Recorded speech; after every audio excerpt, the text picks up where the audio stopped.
Hello, fellow mompreneurs. Welcome to the Real Moms Podcast, the go-to space for resilient entrepreneurs who are striving for abundant living. I'm your host, Shay Spitz, a mompreneur and a realtor here in Columbus, Nebraska. Are you a mom juggling the hustle of entrepreneurship, family life, and personal growth? Well, you're in the right place. On this podcast, we dive deep into the real, unfiltered stories of incredible women who are navigating the journey of mompreneurship. We'll celebrate the victories, share practical insights, and acknowledge that it's okay to face challenges along the way. Success isn't about the destination. It's about the journey and the growth we experience as we balance our careers and the chaos of family life. Whether you're a seasoned mompreneur or just starting on this exciting path, join me and our amazing guests as we explore what it truly means to be a resilient entrepreneur striving for abundant living. Get ready for real, raw, and remarkable conversations that will inspire and uplift you. Because here at the Real Moms Podcast, we believe in the power of community, authenticity, and the strength that comes from embracing the journey together. So grab your coffee, find a cozy spot, and let's dive into the world of mompreneurship. This is the Real Moms Podcast, where we celebrate the hustle, honor the struggle, and thrive as resilient entrepreneurs living abundantly. Welcome to another episode of Real Moms Podcast. I like to start every podcast off with a motivational quote, and today's quote is, "A generous person will prosper. Those who refresh others shall themselves be refreshed." Today, I have Jamie Flanagan alongside her husband, Brad, manage anywhere from 13 to 20 million of their own personal real estate at any given time. After achieving a goal of hitting $1 million in collected rent income annually, they have expanded their goal to help others build legacy wealth through real estate. Jamie also runs a small, efficient real estate team based in Omaha, Nebraska. So Jamie, thank you so much for being here. And I am honored that you took the time to be here as well. Thank you for having me. I'm excited. Follow EXP agent. This is great.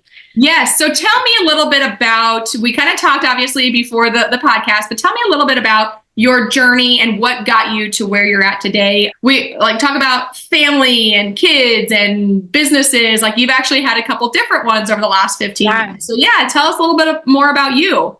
I was like a young entrepreneur. I've always had a really strong work ethic. Not sure where that really came from. But so right from the get-go, I always wanted to have my own business. And I was, my family, when I was younger, my mom was we were sheltered. My mom and dad are awesome, but I just didn't have a lot of experiences outside of my little community.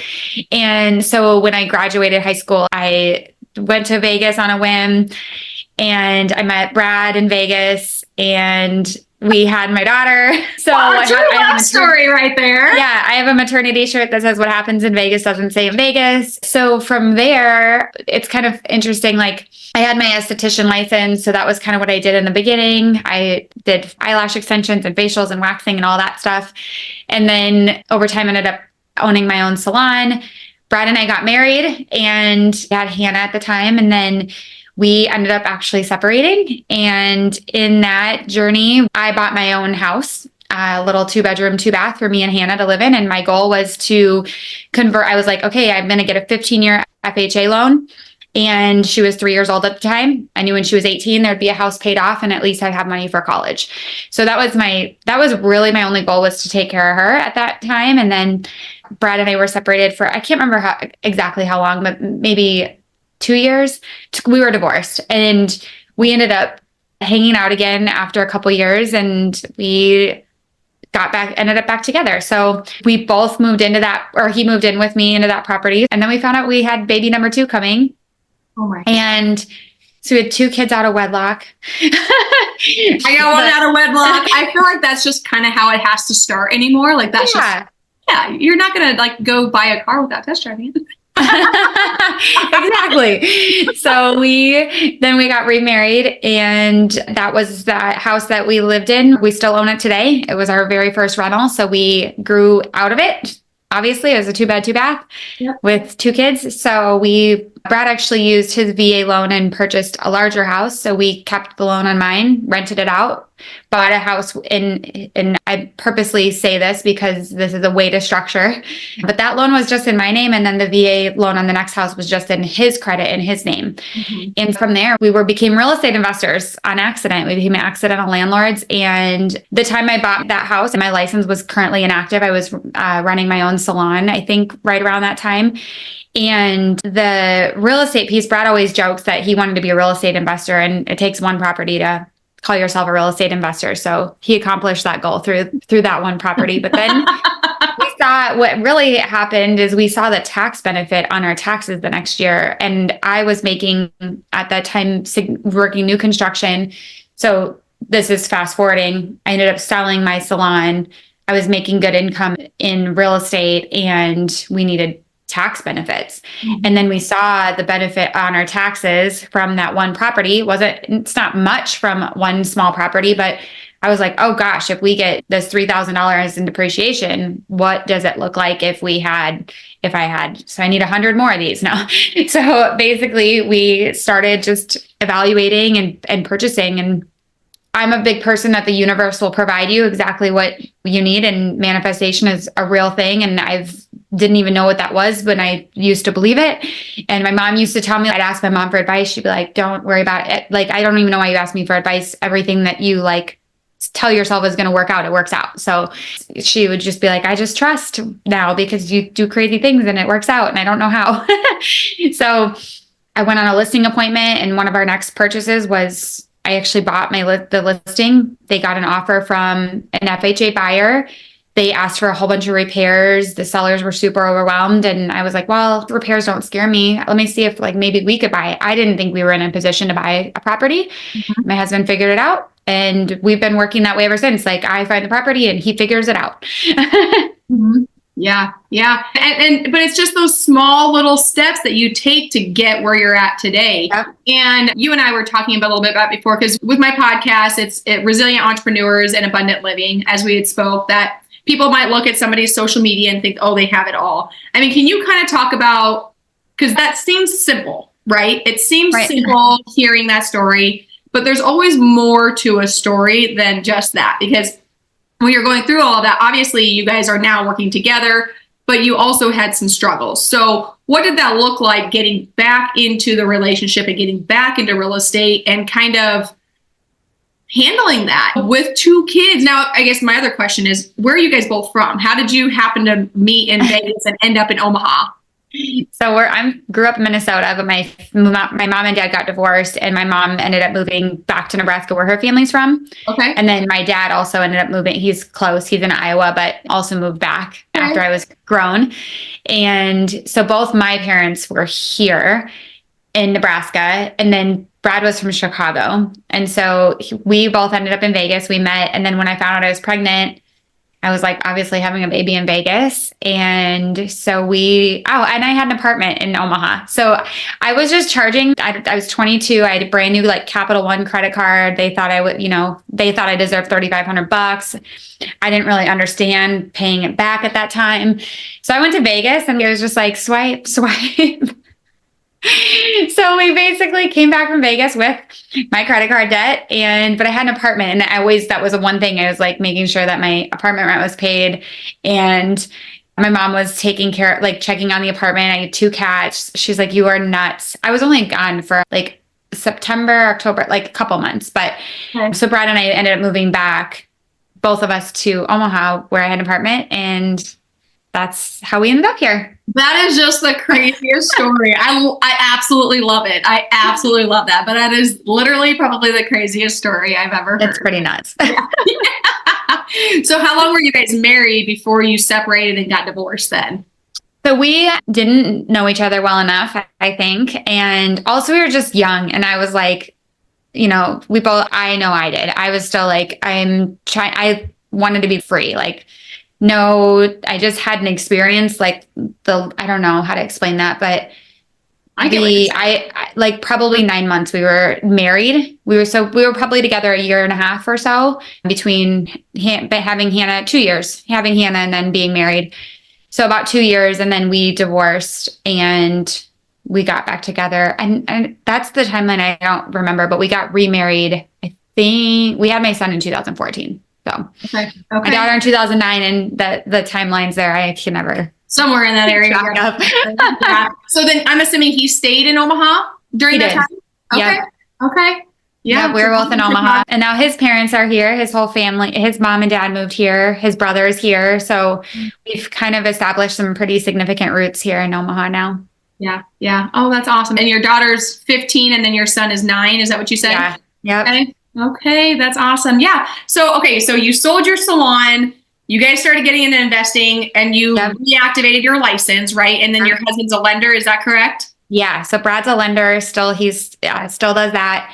Phenomenal lender. And he also, his brain works very well. So with spreadsheets and numbers. And so he also will interview like the commercial banks and the community banks. And so we've established a really good rhythm of like, if I find a property and I can tell him this is the equity that we could have, or this one's maybe this will be a really good cash flow, but there's not a lot of equity or whatever there might be. And I structure like the deal, like what's it going to be worth? Where's their opportunity within the deal or the house or just whatever it might be. One time we bought a property in Winter Park, Colorado, because we enjoy going to Winter Park. So it's like spending $10,000 a year on going on vacation there. So that's 4 mortgage payments on this property. Mm-hmm. So like just playing around with that. And then he goes and basically presents it to the bank, finds out where it's going to look good to the bank and what bank is going to like the scenario. And he finds the money. Yeah. So we've been able we're at around 80 to 85 doors right now. We just sold a couple, but we also just bought a couple. So we're always like, if something makes sense, we get a lot of stuff presented to us off market. So we'll buy it if it makes sense. We also get offers off market on our properties. We're pretty much always willing to sell if it makes sense. And we can always identify something new in any market. That's another thing I think that, especially right now is like things are expensive and there's no deals to be had. There are deals. And I think what's really hard is like, when I'll present a deal to somebody, they're like, well, if it's such a good deal, why didn't you buy it? And I'm like, well, we will. I just thought it would be good to offer it to you first because you've been looking and I find deals all the time. So that's a struggle for me in the business. And we're also looking at different things now. Like we're not necessarily looking at the $100,000 to $200,000 single family home. We're looking at apartment buildings and we're looking at larger vacation home properties and things that we couldn't afford when we started. Yep. So these $100,000 houses, buying that doesn't make sense for us anymore. But I think there's deals to be made in absolutely any market. Most of our stuff was bought when the market was out of control and everything was going over asking. And what we would do is we'd buy my clients' houses so they didn't have to write contingent. Yeah. So there's always ways to make deals and make it a win for you and your client.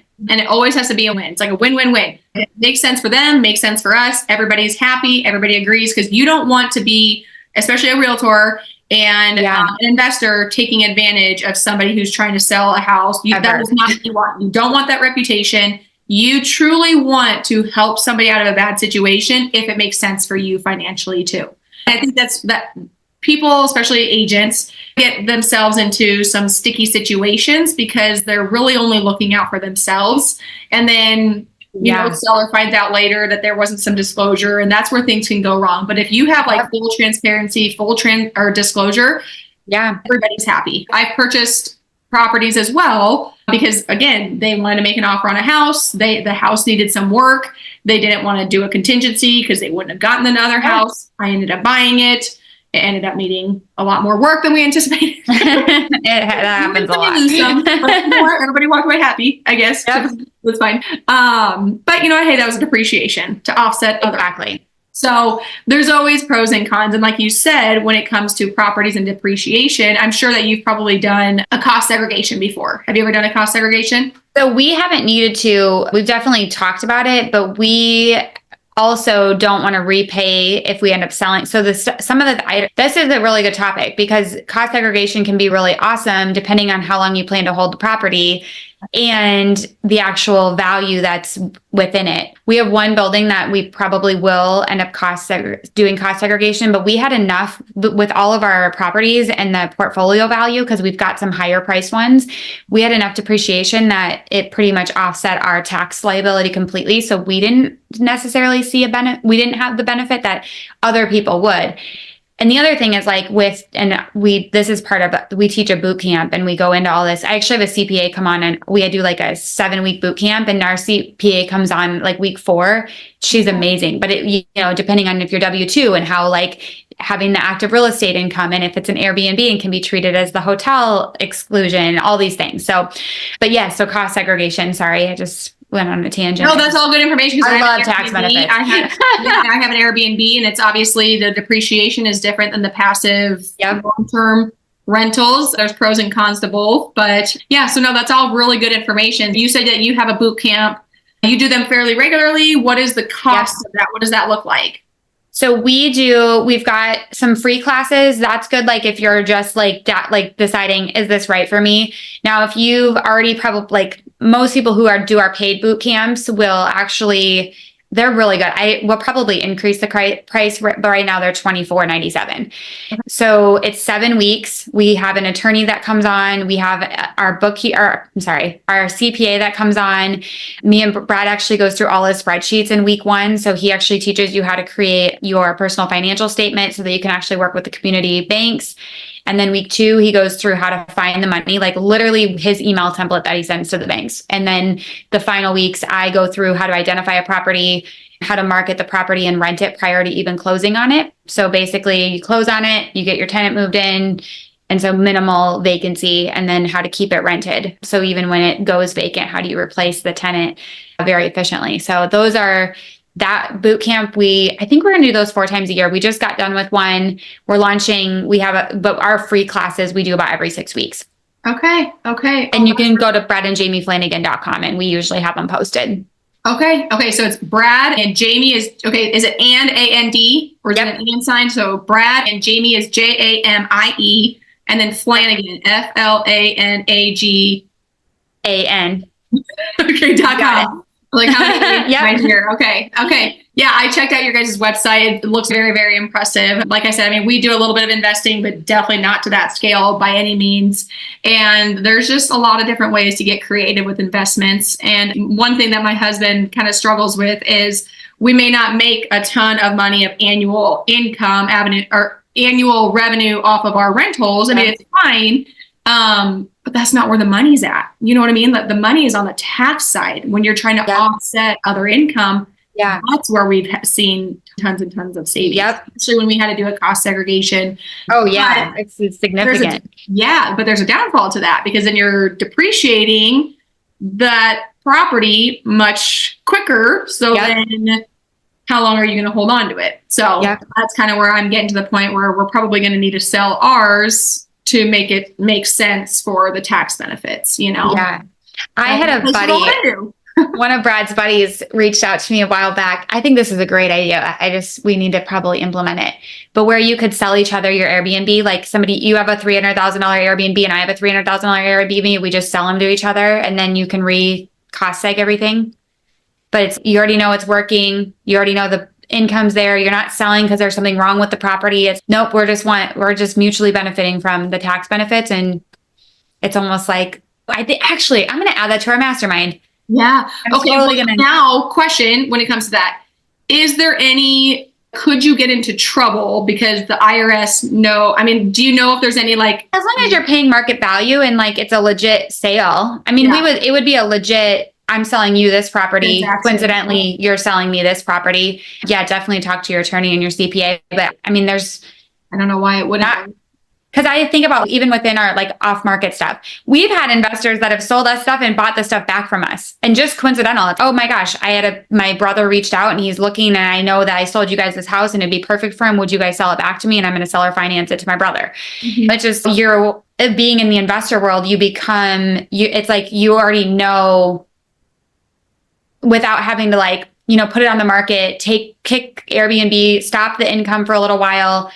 But, if I have an Airbnb and you can co-host with me and then I can just bump myself off or whatever, or duplicate the listing. I don't know. There's some strategy there that I think could definitely work. Yeah. So, okay. Well then question, can you sell from one entity to the other if you own both and recapture that depreciation?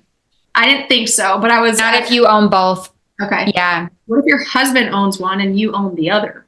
I'm going to ask, that's a really good question. I'm going to ask my attorney that on our next podcast. Okay, you should let me know because what if your husband owns one solely in his name? He owns an entity solely in his name and I own an entity solely in my name. Could you do that and recapture that depreciation? I don't know. It depends on how your taxes would be structured. Actually, we're going through with our attorney right now and restructuring our entire business portfolio because our taxes are pages and pages because they're all individual properties. And so even though we might not get the tax benefit, like it might be better, we might pay a little bit more taxes. I don't actually know, but because of the simplicity, it's like, okay, what's our time worth? Yeah. So even if we pay a little bit more by restructuring it this way, but we're actually doing a whole thing so we won't pay more taxes, but that's another whole nother thing. But whole nother thing. Also have like less filing fees. I mean, there's lots of different. Yeah. If somebody is listening, so we're actually creating a mastermind, and that's why we're creating it, is because these topics come up and they get really deep. And we're all having these conversations one-on-one with our attorneys and structuring things. So Brad and I are creating a mastermind. It's going to be once a month is going to be our attorney on, once a month is going to be our CPA, and they've both had a lot of communication together, so they understand. But the thing about our both of them is they know multi-state stuff. So like sometimes it makes sense to put your business in a different state for tax benefits, and that's totally legal. So we're actually in the process of restructuring some things and moving some of our stuff so that we're not paying the corporate taxes, but we're able to benefit from having the corporate structure. So we're actually creating a mastermind because we've realized in talking to people at our level that we're all navigating these waters. We all self-built. We're here, but we have a group of investors, but we're all doing things a little differently, and we could all be doing them more efficiently and all be benefiting from each other, what we're learning independently. Yeah. So we're creating a mastermind group, which I think is going to be super fun. It'll be launched by the time this podcast is live, but you'll definitely be able to join it. I would say that's probably for the people who have 10 properties and are working on scaling. We got stuck when we had 8 to 10 properties. We were like, this is kind of the breaking point of you either feel like you want to sell everything because you're managing it on your own. You want to hire a property manager, but there's not enough cash flow. Yep. And we learned that when we got to 20 doors and we were able to hire somebody in-house, that was like a major win for us. Then we were able to scale. And so now it's very obvious for us, like, this is how many units you do, then you hire a handyman. This is how many units you do, then you add this person, a leasing agent, whatever that might be, depending on the structure of your portfolio. But then also, how do you structure your portfolio? Like, do you buy units that are all near each other so your handyman can get there efficiently? But those are all things that we've got a whole year, and it's actually marriage and money. So Brad and I, we talked a little bit before the call, and Brad and I have gone through every marriage thing that you could ever think of. We were divorced, we got back together, our 2 kids, growing businesses, the struggles when I'm away working open houses and he's with the kids and I'm feeling like I'm being left out, but yet we're trying to balance we want the income that comes from it, because weekends you make a lot of money as a real estate agent. And everyone said, you get into this business for the flexibility and the freedom, but then quickly realize that the times that people want to look at houses are the times that you also want to spend time with your family. That's when they're available with their families to look at properties. So, and you had mentioned like real estate gets very lonely, and that is like no joke. It's extremely lonely. And especially when you get to a point of being really successful in real estate, because you kind of put your head down and you grind.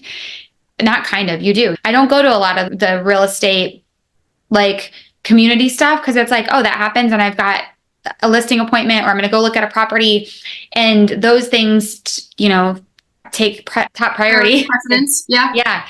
And how do you grow that and grow your marriage and actually come together closer? And that's something that Brad and I just over the last 2 years have really now understood. Like, when you can align your vision and you can actually communicate through the hard shit, and I'm like, people want to avoid it, but when you actually can have a conversation about the extremely hard stuff, and me and Brad just had a finance meeting, like I scheduled a finance meeting with him on Friday for 2 hours. I sat, and he's good with numbers. So I sat down with him and I burst into tears because I have my emotions, and I run a real estate team, and we had some discrepancies. I'm like, my spreadsheet says we should be here.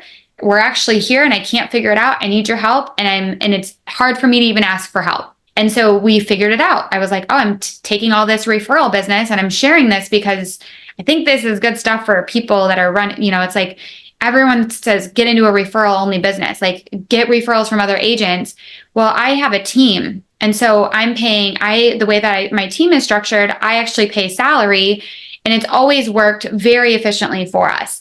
And it's been a great business model. But what happened is we've gotten tons of referrals, which has been great. However, they've been high price referrals, so even better. But our average sale price is normally $275.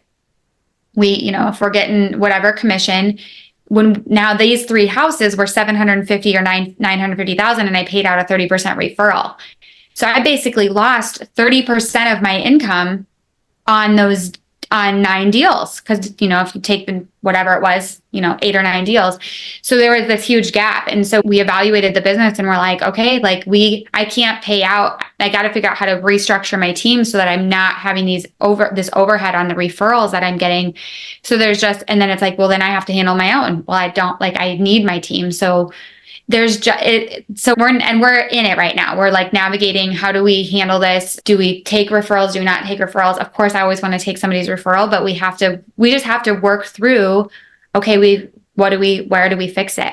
So that's like the messy middle of we're growing a business and this seemed like it was a great thing and it was going to be great income. And it actually was like, oh no, this didn't actually work in our benefit like we thought it was going to. And that's okay. But knowing your numbers and real estate, I can tell you from EXP, we have this really awesome spreadsheet that compares your business at EXP to, a Berkshire or a Keller Williams, whatever it is, and we can plug in the numbers. And the amount of teams that are upside down and don't realize it is very sad. And they're paying, when you're at Berkshire, you pay $250 per month per agent plus a 6% royalty. Well, if that person's only selling 2 to 3 houses, it feels good when you get the check, but when you actually run the numbers and look at your overhead, it's like you actually lost $1,200 on this agent. So you paid him to be on your team, not the other way around. Yeah. Yeah. And I think a lot of people don't pay attention to their numbers, and I'm getting better at it. I have a coach and we're working through that. And actually our next process and our next step is, okay, like we're going to really crack down on the P&L. Where are we at? Because I'm sure you've been there. Hey, this is how much it says you made last year. Yep. Where the hell did that all go? Yeah, where is it? Where are we at? Account's empty. Not sure what happened there. And I know, I don't go and spend money on I don't go buy clothes. I don't expensive clothes. I don't do all those things. I have a vehicle that's paid off, and I'm like, my husband's like, you're getting too many miles. I'm like, that thing, I'm going to drive that thing till the wheels fall. I'm not a materialistic person. So I'm just like, holy shit, where does this money go? But you have the more you make, the more overhead you do have though too. It's not like I'm spending more money on myself and clothes and this and that. I still have the same bed furniture as when we first got, you know what I mean? I don't need that stuff. Nobody's coming into my bedroom. That's definitely high quality.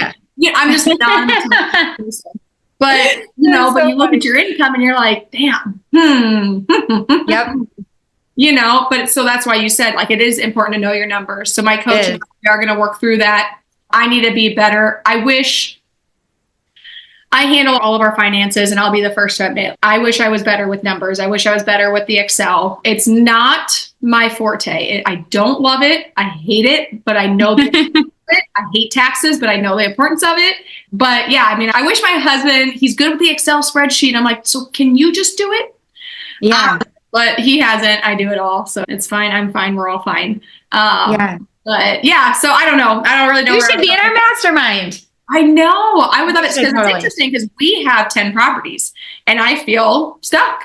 I feel, what's my next move? What do I need to do? Do I need to sell this 8-plex and recapture depreciation because that cost segregation on? But I'm really seeing that there's not a lot of tax benefits now, and I need to be able to offset some other income. So it's just, I don't know. It's a lot. It's a lot to kind of take it all while balancing kid life and family life and significant other. And I don't know about you, but our kids, it's every single evening. We have baseball, softball, soccer, t-ball.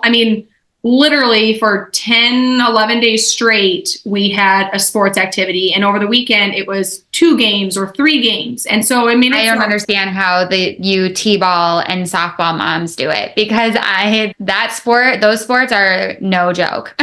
It's legit. Like, I'm not a soccer mom. I'm not going to say, like, my kids do soccer, but I will admit that I am not a soccer mom. I don't know anything about soccer. So for me to sit on the sideline and tell kids to do things doesn't make any sense. I'm like, yeah, go. I don't know what you're supposed to do.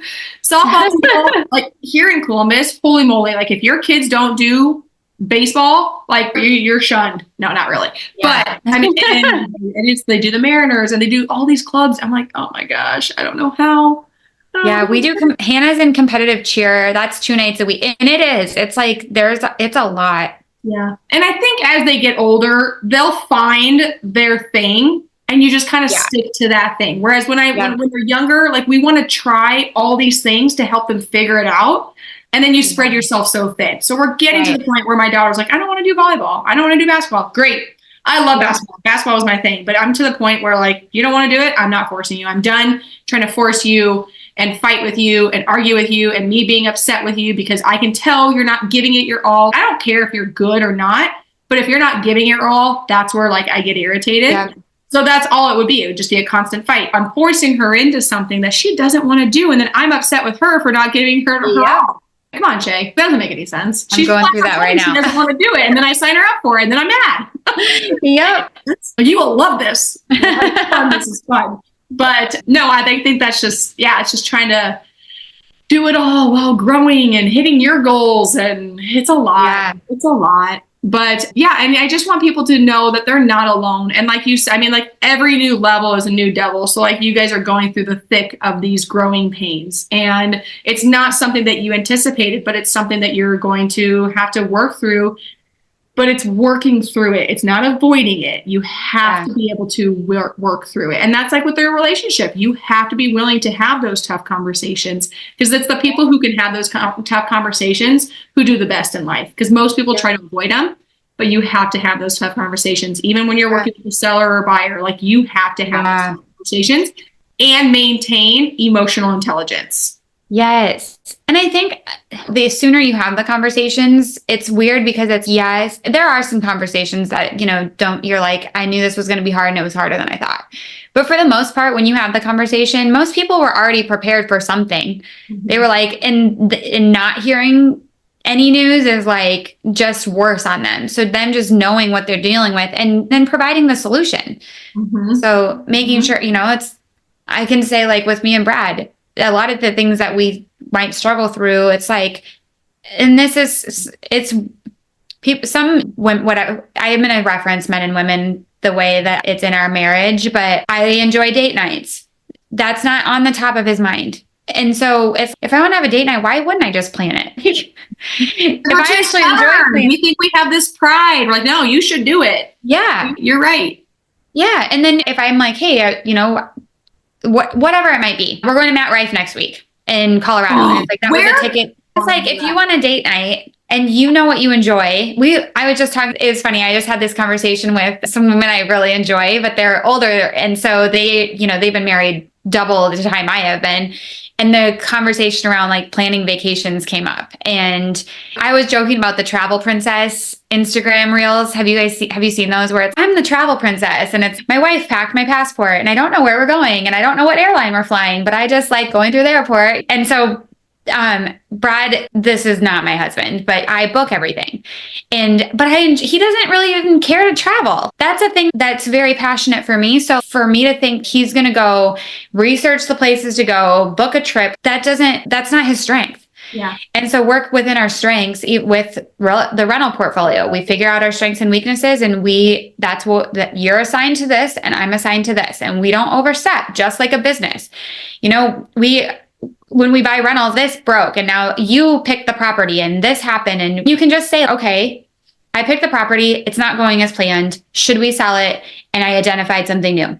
Just like you would if you were actually working with business professionals. But when we bring the relationship piece into it, and all of a sudden we're having these fights of we'd rather blame the other person than figure out what to do next. Mm-hmm. But when you just learn, okay, That banking relationship didn't go as planned. That was Brad's responsibility. We actually haven't, that's not even a real thing. We have a really great, really, I was just trying to think of something like on his side as an example, but we don't blame each other now. It's okay, we're bringing this to the table. This is the problem. How do we fix it? And how do we want to fix it together? And who's going to handle it? Then we just move on. And so anyways, the strengths and weaknesses, and that's for everything, planning vacations, figuring out the kids, different things. Like, it's just, we have different strengths and we need to pull those into every aspect of our life and evaluate and then live in that. And that's one of the things that when you're going through all this coaching stuff, like every coach will tell you, identify your strengths, do those really well and hire out your weaknesses. So why would we think that when we're in a marriage and it's like, this is not my strength, but I'm forced to do it? I think we should learn to pull in some of our coaching from our business and vice versa. Some of our business stuff can go into the relationship stuff, and we learn like Tony Robbins stuff, like a lot of the relationship stuff and the human needs, we now pull into business. And you can actually really say work-life balance, but I think now that we've learned how to intermingle them appropriately, it's night and day. Like abundance. Like you just know, it's like that. You don't even need to communicate. Like you just both know what your roles are. And having those roles. So kind of like when my husband and I, we were doing therapy, because like we were traveling a lot. Well, anytime we would travel for business, him and I together, it got very difficult because we got 3 kids, we got dogs. We have all these things. And I would get very frustrated because not only am I like running the businesses, but I'm also now trying to figure out who's going to take the kids, who's going to having an itinerary, packing their clothes, making sure we have a place for the dogs to go, all of these things.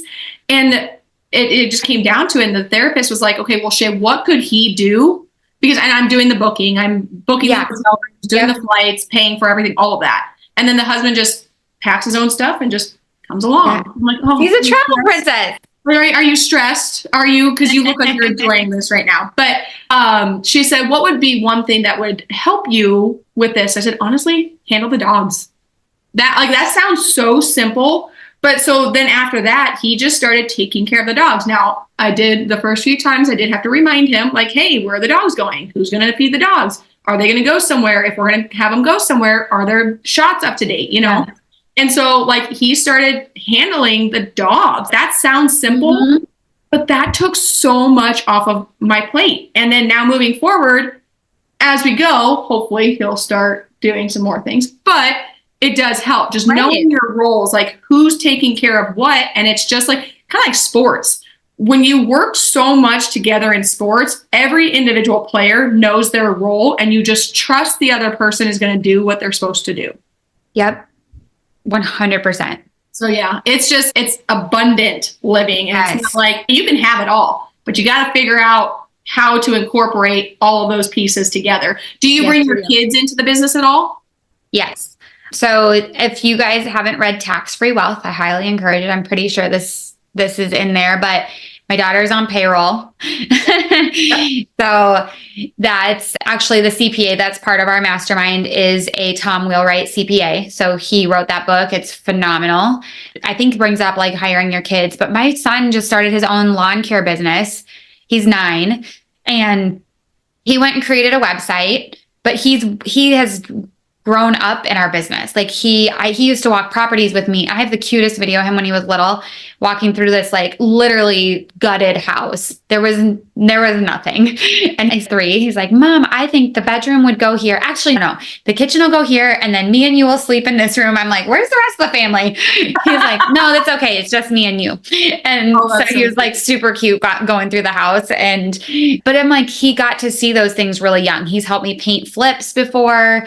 I helped him mow a lawn yesterday. And this is kind of like, I took my day. I was like, okay, this is the hardest I've ever worked for somebody else to earn $40, but it was the best lessons. And those are the things that you can't like, I'm like, this will snowball. Like the lessons he's learning in today, the lawn was bigger than we expected. And a fellow EXP agent hired us or him, you know? And so it was like, but we all get to learn how to be he's like this little young entrepreneur and he wants a phone really bad. So now he's got something that he's got a goal. And he is willing to do anything. I mean, he went and door knocked and was like, I'll clean up the dog poop in your backyard for $15 a yard. And he came back. He's like, I think I have 2 clients, Dad. They're going to text you. And Like he's doing the hustle. Yeah. And I was like, we didn't tell him. Yeah. I'm like, he created the website and it's super cute. Like newportyards.com if you got just for fun. Like he goes and checks his Newport, you said? Yeah, newportyards.com and he'll go check his views. He's like, can I give away a shirt like when they prepay for a year? I was like, dang. It was in the template on the website. So it is amazing to be able to bring them up in the entrepreneurship world, have them thinking outside the box. And he's going out doing those door knocking, which most adults won't even do. So right? that's really cool. And you guys live in a neighborhood, right? Yeah, we're in a neighborhood. That's our biggest thing. Like we're in the country. Our closest neighbor is like 3 miles away. So to have my kids, hey, go door knock. You can go walk 3 miles to the next house. No. This is the first time we've lived in a neighborhood with our kids. Oh, really? Did you just move or what? Yep. So we were in Colorado. We lived in Evergreen at the top of a mountain. Yeah. There was 6 houses in our subdivision and no kids. And we each had 35 acres. Oh, wow. So it was like, we were spread out enough. Yeah. And which we loved it. And the kids went skiing and we did all this. It was 18 months that we lived there, but we definitely lived the Colorado life. Like he was in ski club and that was really awesome. He went to real school. He's 3rd grade, but he has been remote school 2 years and real school 2 years.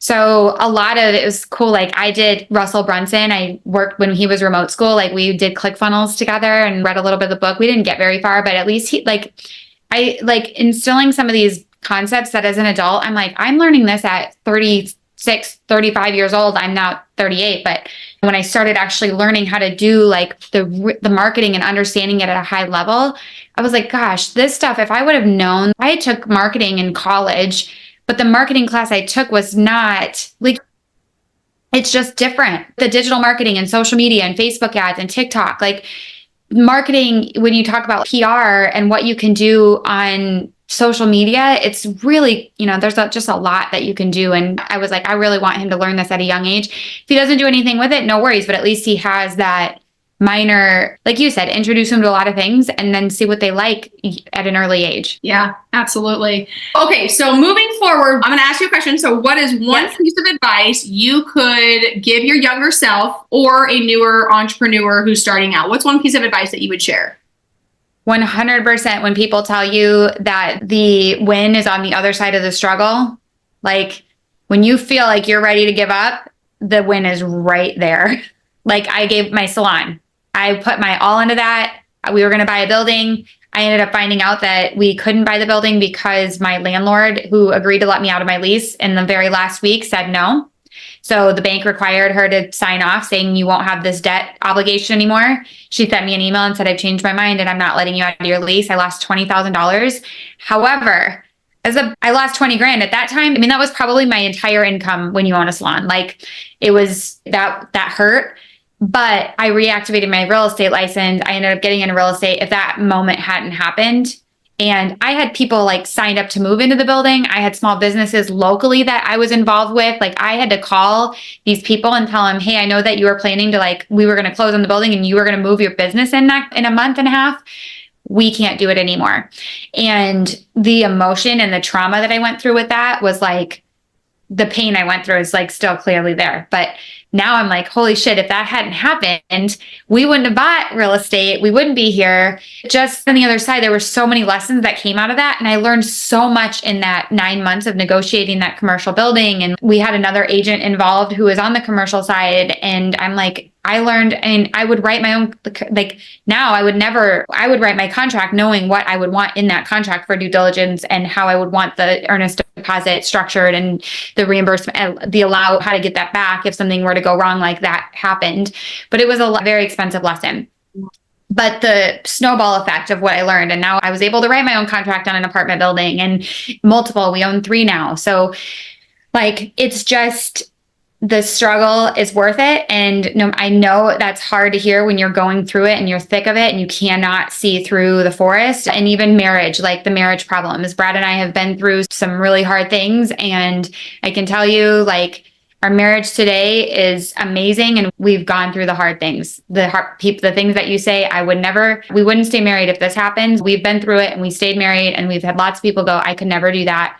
And I'm going to tell you, on the other side is better. Yeah. It really is. Yes. but you have to go through it. And Brad says, what is it? I can't remember. It is easier said than done, but it is worth it. And especially if you're willing to both work through it all, and in your business, you just keep going, and you can't connect the dots looking forward. You can only connect them looking backwards. Right. So you don't understand why certain things happen until you get through it, until you get to the other side and you look back and you're like, oh, that's why God did that. That's why these things were placed. That's why I lost $100,000. That's why I lost $20,000. Right. That's why I invested in something that was a shit show and it was a dumpster fire. You know what I mean? Like 100%. It sucks going through it, but you have to just keep going. And people are like, Shay, I love your mentality. I love how you're pretty laid back. Like I am to an extent, but I also have learned that like getting upset over things that happen, it does good for nobody. Your emotions are high. It's emotional intelligence, and it is such a key factor in life and in business. You definitely do better, especially when it comes to the kids. I mean, like my Airbnb, we were talking about it, and like somebody destroyed this and this, and somebody was asking me about it. She's like, oh, I just love your outlook and how you're not so upset about all of this, because it was thousands of dollars. I'm like, what am I going to do? It's done. Getting upset going to do for anybody? They're like, well, aren't you going to go after them for that? I'm like, by the time that was a couple $100s. By the time I try to go after somebody for a couple $100s, I could have spent my time elsewhere making a couple thousand. Like, there's just give and take, and you have to learn. Kind of like your kids, you have to learn to choose your battles. Yes, you do. All of them. My wants to wear a dress with mud boots and a cowboy hat.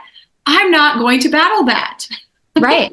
You pick your battles. Yeah. Mm-hmm. So yes. Well, thank you so much for being here. Anybody who wants to learn about investment, I know you guys have your own website. We talked about that, but is there any other way that they can get a hold of you or do any of your courses? I know you got some coming up. Like, how can they figure all of that out? Yep. So we have a free Facebook group, Brad and Jamie Flanagan, Wealth Through Real Estate. And so we do like free live calls in there. And that's where you can sign up for our free boot camp. And then on our website, obviously, we'll have the Mastermind as well as like our 7-week boot camps. And those might turn into 9 weeks because the details with the spreadsheets was a little bit. So by the time we're hearing this, probably a 9-week course. And that'd be a beginner. But yeah, Brad and Jamie Flanagan, Wealth Through Real Estate. If you Google that, Brad and Jamie Flanagan, Wealth Through Real Estate, you'll find us. You'll find our Google page, phone numbers, emails, probably everything you could ever want to know. Perfect. Well, awesome. Thank you so much, Jamie, for being here. And that wraps up another inspiring episode of the Real Moms Podcast. A huge thank you to our incredible guests for sharing their story and insights today. If you found value in today's conversation, don't forget to hit that subscribe button so you never miss an episode.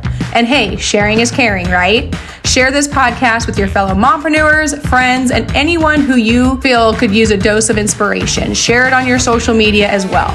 But most importantly, if you found this episode helpful, please leave me a 5-star review. This helps get our information out to those who have never heard or seen us before. Are you feeling inspired and you're sure that you could add some value to the podcast? Shoot me a message and let's talk. We love hearing from you. So connect with us on social media. Tag me at Shay J Spitz. That's ShaeJSpitz. And share your thoughts and takeaways, or even suggest topics you'd like to have us explore more in the future episodes. Remember, you're not alone on this journey. Your resilience is your strength, and your pursuit of abundant living is truly remarkable. As always, keep thriving, keep growing, and keep embracing the beautiful chaos of being a mompreneur. Until next time, take care, stay real, and keep living abundantly.